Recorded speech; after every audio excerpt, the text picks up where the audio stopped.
అనుదినము దేవసంలో కనిపెడుతూ ఆయన కృపావార్తను పొందుకొని దినమెల్లా సంతోషించలాగున దేవా నీ కృపావార్తను నాకు దయచేయమని భక్తులు ప్రార్థించినట్టుగా మనలో ప్రతి ఒక్కరూ ఆయన వాగ్దానాలు వింటూ ఆయన కృపావార్తను బట్టి బలం ఉంది దినమెల్లా మనకు ఎదురయ్యే సవాళ్ళను జయించుటకు కృపనిస్తున్న దేవుని మహింపరుస్తున్నాను. నేటి వాగ్దానముగా యెషయా 44:4 ధ్యానం చేసుకుందాం. నీటి కాలువల యొద్ద నాటబడిన నీరవంజ చెట్లు గడ్డిలో ఎదుగునట్లు వారు ఎదుగుదురు.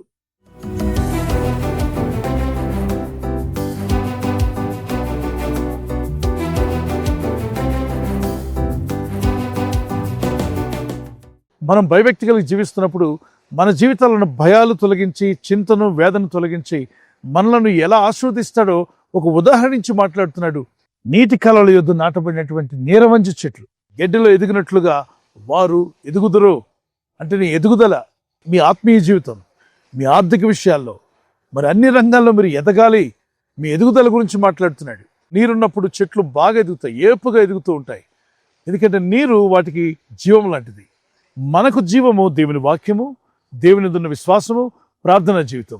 ఇది నీ జీవితాన్ని ఎదిగేలా చేస్తుంది. నీరున్న దగ్గర గడ్డి కావచ్చు, నీరవంజ చెట్లు కావచ్చు, మీరు ఏ మొక్కనైనా నాటండి,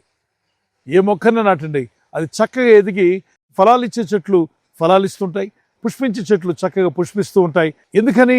నీరు వాటికి జీవంగా ఉంది. అలాగే మనకు జీవము దేవుని వాక్యమే. యోహాను 10:10 జీవం సమృద్ధిగా ఇవ్వడానికి యేసునాథుడు పరలోకాన్ని విడిచి ఈ లోకానికి వచ్చాడు. ఈరోజు ఎండిపోయిన స్థితి మీలో ఉంటే, ఒకవేళ ఆత్మీయంగా కృంగిపోయి ఉంటే, ఆర్థికంగా ఎండిన స్థితి మీలో ఉంటే, ఆయన విశ్వాసం ఉంచి ప్రార్థించు. అలాగే ప్రయత్నం కూడా చేయి. ప్రభు మిమ్మల్ని ఆశీర్వదించి వర్ధిల్ల చేసి నీరవంజ చెట్లు ఏ విధంగా అయితే పచ్చగా ఎదుగుతూ ఉంటాయో అలాగే మీ ఆత్మీయ జీవితం కూడా దేవుని చేత నాటబడినదై క్రీస్తు యేసునందు వాక్యంలో ఎదిగి ఏరుపారినట్టుగా మన ఆత్మీయ జీవితం ఉండాలట. ఈ మొక్కను చూడండి, రోజు అది ఎదుగుతూ ఉంటుంది.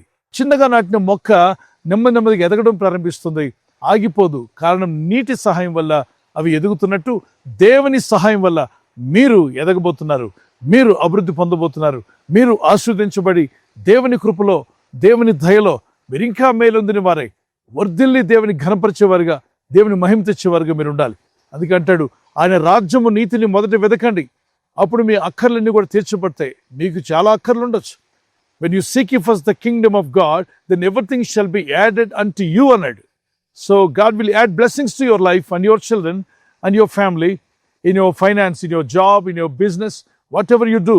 God wants you to grow more.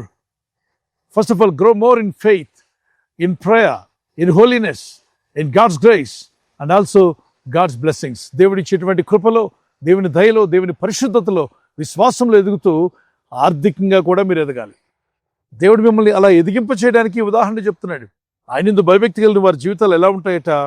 నీరు గట్టిన తోట వలె, నీటి కాలువల యొద్ద నాటబడిన నీరవంజ చెట్ల వలె మీరు ఎదిగి వర్ధిల్లి అభివృద్ధి పొంది బహుగా ఫలించాలని ప్రభు కోరుచున్నాడు. మరి ఒక చిన్న కీర్తన పాడుకుందాం. నీవే ద్రాక్షవల్లివి, నీయందు నిలచువాడు ఎన్నటికి ఎండిపోడంటివి.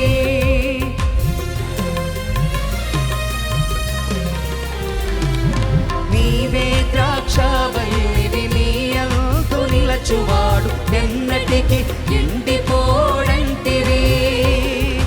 నీయందు నిలచువారు బహుగా ఫలింతురు అంటివి. నీయందు నిలచువారు బహుగా ఫలింతురు అంటివి. ఫలింపచేయుటకు శక్తి గలవాడవు, నా స్థితిని మార్చగల నిజమైన దేవుడవు.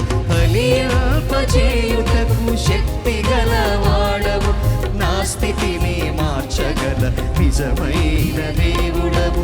నీయందు నిలిచే కృపణీయుము యేసు, నీలో ఫలించే వరమేయుము యేసు. ఆయన మనం ఫలింపజేసే దేవుడై ఉన్నాడు. మిమ్మల్ని బహుగా ప్రభు ఫలింపజేయునుగాక. ప్రార్థన చేసుకుందాం. పరిశుద్ధమైన మా ప్రియ తండ్రి, నీ ప్రజలను నీరు గట్టిన తోట వలె, అలాగే నాయన నీటి కాలువల యొద్ద నాటబడిన నీరవంజ చెట్ల వలె వారు ఎదుగుదురు అన్నావు తండ్రి. ఇదిగో ఎదిగే కృప నీ ప్రజలకు దయచేయండి. ఎక్కడైతే పడిపోయారో పడిపోయిన స్థితి నుండి వారిని లేవనెత్తండి. కృంగిపోయిన వారిని బలపరిచి నిలబెట్టువాడు నీవే అయ్యా. సమస్యలను వారికి బలాభివృద్ధినిస్తానన్నావు. నీ ప్రజలకు బలాభివృద్ధిని దయచేయండి. రోగులైన వారిని స్వస్థపరచండి. నీ ప్రజల్లో ఉన్న ప్రతి భయాన్ని తొలగించండి. ఈరోజు ప్రార్థించి ప్రయత్నించబోతున్న శంకుస్థాపన అయిన, గృహప్రవేశమైన, ఒక బిజినెస్ ప్రారంభిస్తున్నా, ఉద్యోగ ప్రారంభానికి వెళ్తున్నా, ఒక మంచి కార్యక్రమాన్ని ప్రారంభిస్తుండగా, నేను వారి బిడ్డల వివాహం కొరకు ప్రయత్నాలు చేస్తుండగా, వారు చేస్తున్న ప్రయత్నాలు ఫలించలాగున మీ దూతలకు ఆజ్ఞాపించండి. ఎవరైనా హాస్పిటల్లో ఉన్నా, ఐసీయూలో ఉన్నా, ప్రభు ఎవరైతే సీరియస్ కండిషన్లో ఉండి బాధపడుతున్నారో వారికి యేసు నామములో స్వస్థతను అనుగ్రహించండి. ఒక బలహీనత వల్ల కృంగిపోయిన వారిని లేవనెత్తండి. మీ గాయపడిన హస్తమును చాపి వారికి ఉన్న సకల రోగాల నుండి విడుదల ఇచ్చేయి. వారిని లేపి నడిపించిన ఆయన సాక్షులుగా నిలబెట్టుకోండి. ఈ ఉదయకాలం ప్రతి రోగి యేసు నామములో స్వస్థత నొందునుగాక. తండ్రి, ఈ దినం ఎవరైతే ప్రయాణమై వెళ్ళబోతున్నారో, అది రైలు మార్గమైనా, ఆకాశ మార్గమైనా, బస్సుల్లో, వాహనాల్లో ఎక్కడ ప్రయాణం చేస్తున్నా, రోడ్డు మార్గంలో ఏ వాహనంలో వారు ప్రయాణం చేస్తున్నా, నీ ప్రజలకు కాపాడే దూతలను పంపండి. ఉదయం బయలుదేరి సాయంకాలం ఇంటికి వచ్చేంత వరకు నీ కాపుదల, కాపాడే దూతల యొక్క సహాయము నీ ప్రజలకు దయచేయమని అడుగుతున్నారు. సమాధానము, నెమ్మది వీరికి కలుగునుగాక. వీరు ఎదిగి వర్ధిల్లుదురుగాక. బహుగా ఫలించినట్లుగా నీ సహాయం అనుగ్రహించి మీ నామాన్ని ఘనపరచుకోమని యేసుక్రీస్తు పరిశుద్ధ నామములో అడిగి వేడుకుంటున్నాను నా పరలోకపు తండ్రి. ఆమేన్, ఆమేన్. ప్రభు కృప మీకు తోడే ఉండుగాక. మీరు బహుగా ఫలించాలని ప్రభు కోరుచున్నాడు. God bless you. Peace of Christ be with you. Amen. Praise the lord.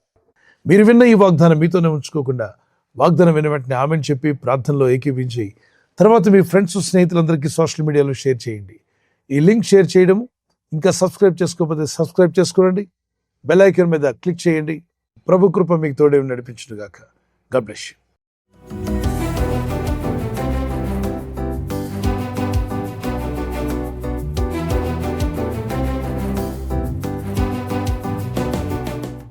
ఈరోజు వాగ్దానం, బర్త్డే జరుపుకునే వారికి happy birthday to you. Many more returns of the day. ప్రభు కృప మీకు తోడే ఉండుగాక. మంచి ఆయుర ఆరోగ్యములు ప్రభు మీకు దయచేయనుగాక. మీకు వాగ్దానము ఐజియా చాప్టర్ 60:2, యెషయా గ్రంథము 62. యెహోవా నీ మీద ఉదయించున్నాడు, ఆయన మహిమ నీ మీద కనబడుచున్నది. దేవుని మహిమ మీ మీద కనబడాలి. ఆయన సన్నిధి, ఆయన వెలుగు మీ మీద ప్రకాశించాలి. అది మా ప్రార్థన. ఈ వాగ్దానం పట్టుకొని ప్రేయర్లో ఉండండి. Lord rises upon you and his glory appears over you. May God bless you with this promise as you enter into new year. May God's presence be with you. God bless you and keep you. Amen. అలాగే wedding anniversary జరుపుకున్న వారికి many more returns of the day. ప్రభు మిమ్మల్ని దీవించుగాక. భార్య భర్తల మధ్యలో ఐక్యత, ఏక మనసు, ప్రేమానురాగాలు ప్రభు దయచేయాలి మా ప్రార్థన. ప్రభు రాకడ ఆలస్యమైతే సిల్వర్ జూబ్లీ, గోల్డెన్ జూబ్లీ, అలాగే ప్లాటినం కూడా జరుపుకునే కృప దేవుడు మీకు ఇచ్చునుగాక. మీ ఇద్దరి మధ్యలో ఐక్యత ఉండాలని విలాప వాక్యములు 3:25, లెమెంటేషన్స్ చాప్టర్ 3:25.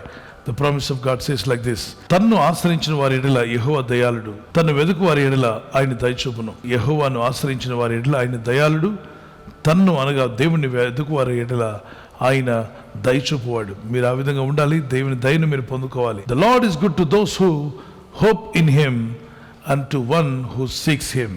ఆయన పట్ల నిరీక్షణ కలిగి ఉన్నావా? If you have hope in God, he is going to be good. He is always good and he will do good things for you. If you seek him, everything షిల్ be added an to your life. God bless you with this promise. ఈ channel మీరు subscribe చేసుకోవడం వలన 2 పనులు జరుగుతున్నాయి. ఒకటి, సువార్త జరుగుతున్నది, ఆత్మలు రక్షించబడుతున్నాయి. రెండవది, పేదలకు, అనాథలకు ఈ ఛానల్ ద్వారా సహకారం అందించడం జరుగుతుంది. మనం సబ్స్క్రైబ్ చేసుకోవడం వలన అందరికీ సహాయం చేసిన వారమవుతున్నాం. ఖచ్చితంగా ఈ యూట్యూబ్ ఛానల్ ను సబ్స్క్రైబ్ చేసుకొని బెల్ బటన్ ను క్లిక్ చేయండి. మీకు వెంటనే మెసేజెస్ పంపబడతాయి.